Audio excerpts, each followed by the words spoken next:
Sir sir మీకు విషయం తెలుసా? మీరంటే నాకు విపరీతమైన క్రష్. అంటే అంటే అదొక రకమైన స్పందన. నా పేరు స్పందన కాబట్టి, నా ఫేవరెట్ పోలీస్ ఆఫీసర్ మీరే కాబట్టి మిమ్మల్ని అంతలాగా స్పందిస్తున్నా అన్నమాట. సార్ మన కాంబినేషన్ ఫ్యూచర్ లవర్స్ కి ఇన్స్పిరేషన్ అవుతుంది సార్. లుక్ మీ స్పందన, నీకో విషయం తెలుసా? ఇలా క్రష్ క్రష్ అని స్పందించే వాళ్ళని నా టీమ్ లో నుంచి పుష్ చేసేస్తా. సార్ వద్దు. ఎస్ సార్, ఇదే సార్ మీ కారు. అవును, నీకు డ్రైవింగ్ వచ్చా? యాక్చువల్ గా రాదు సార్, నేర్చుకున్నాక వచ్చింది. ఇవే తగ్గించుకుంటే మంచిది.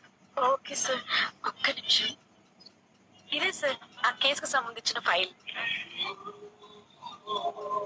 ఓకే, నేను చదువుతూ ఉంటాను, నువ్వు డ్రైవ్ చేయి. Okay sir. అయ్యో ఇటు కదా. ఓకే.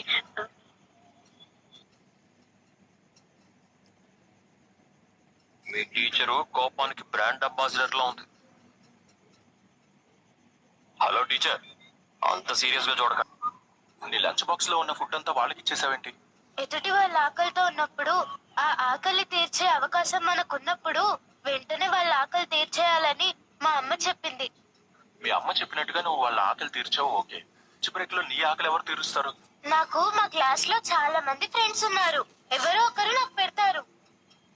పాపం వీళ్ళకి పెట్టడానికి మాత్రం ఎవరూ లేరు కదా. ఒకవేళ నీ ఫ్రెండ్స్ ఎవరు నీకు పెట్టకపోతే? ఆ దేవుడు పెట్టేలా చేస్తాడు.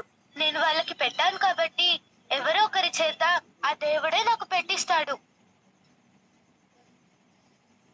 ఎదుటి వాళ్ళకి మనం మంచి చేస్తే మనకి మంచి జరుగుతుంది.